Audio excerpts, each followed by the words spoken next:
Now, for starters, it is dumb and obnoxious to bother people at the dinner table. But it's dumber and more obnoxious to equate that to putting on tactical gear, arming up, and storming the U.S. Capitol in a siege that took 5 lives and might have killed many more.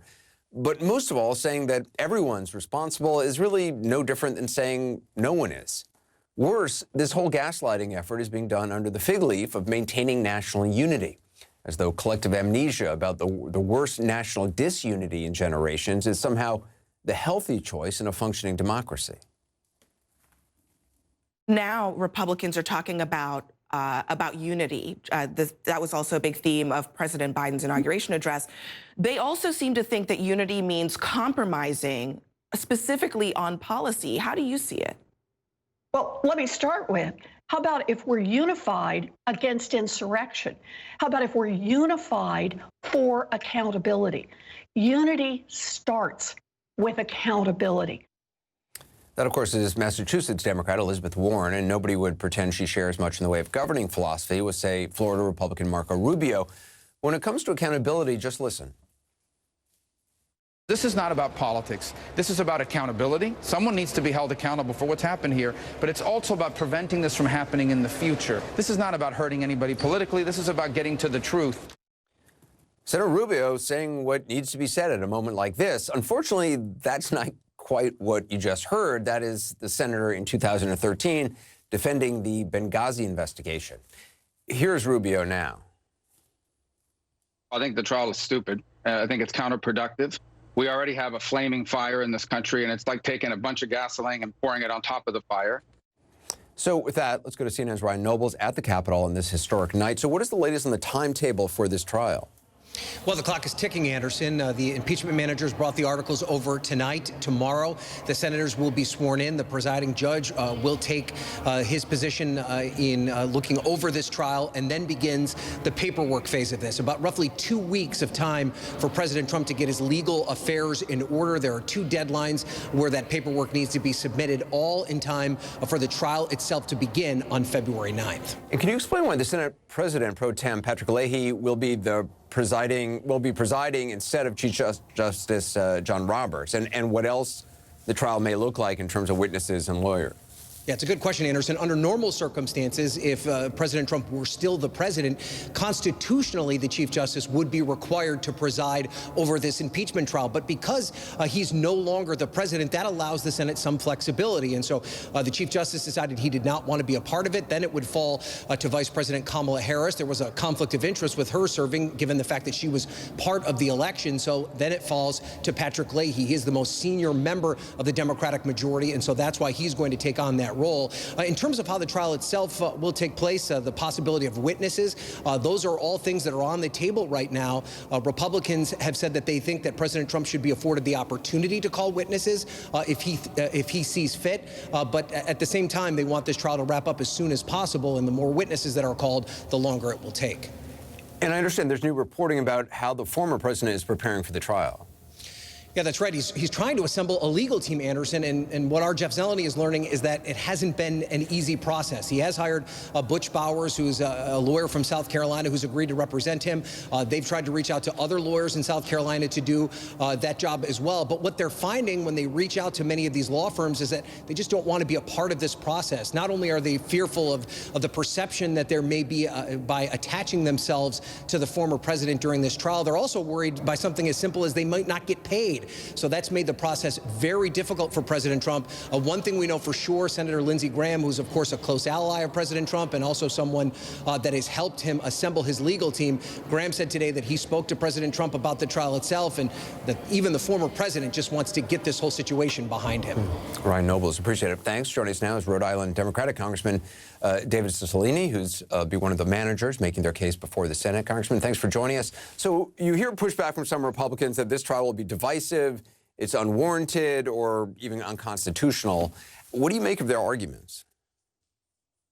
Well, this is a very important proceeding. The President of the United States, now the former President of the United States, incited an attack on our Capitol, insurrection that resulted in the death of 5 people, dozens others injured, serious damage to the Capitol, all to prevent the peaceful transition of power and to remain in office. This was a direct assault on our democracy, and so he must be held accountable. And of course, we are all unified in condemning domestic terrorism and making certain that anyone who engages in this kind of attack on the government of the United States is held fully accountable from the president on down. And, I know there's been some argument about the fact that he's a former president, but it has always been the practice of the United States Senate from the very earliest Congresses that former officials are subject to impeachment and trial. It would be a very dangerous precedent to depart from 200 years of history because you don't want to invite a president or a federal official to just wait to the near end of their term and commit the most serious misconduct, an attack on our democracy, and figure they can avoid responsibility because it's near the end of their term.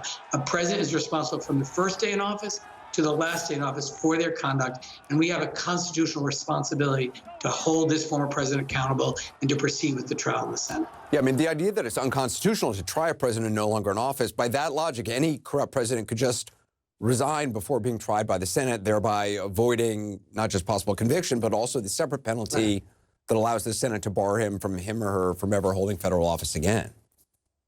That's right. And our framers understood that, which is why they created that second penalty. If you simply allow people to resign before they could be impeached or convicted or tried, they could avoid what our framers intended was a sanction or a punishment.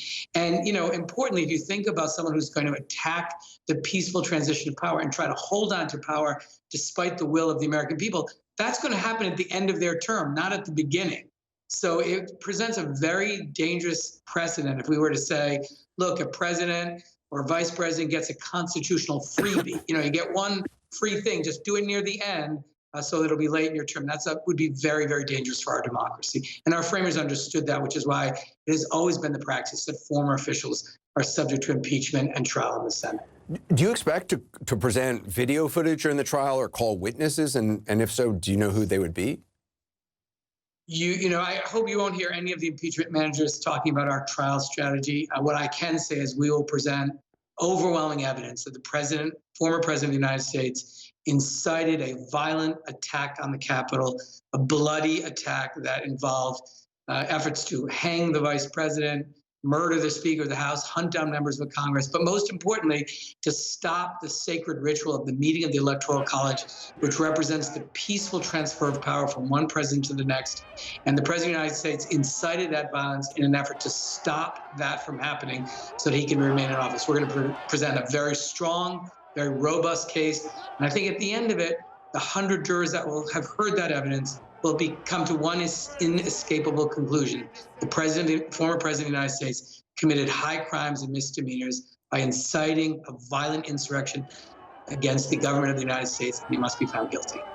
Half of those jurors are Republicans, though. Is it clear to you what is going on with congressional Republicans? I mean, you have, Liz Cheney, Mitt Romney on one side. You have the Kevin McCarthy's, Marco Rubio's on the other side. Mitch McConnell, I'm not sure exactly where he is, I guess somewhere in between. It does seem like there is a real split in the GOP these days.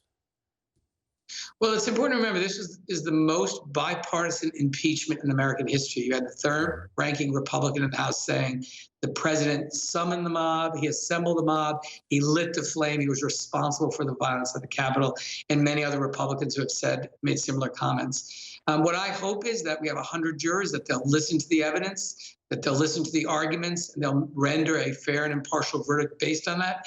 And I think when they do, they will conclude that there is overwhelming evidence that this former president committed the high crime and misdemeanor of inciting an insurrection against the government of the United States. So we have 100 jurors, and we'll present our case and make our arguments, and hope that they will conclude that we have proved our case and find the former president guilty of inciting an insurrection.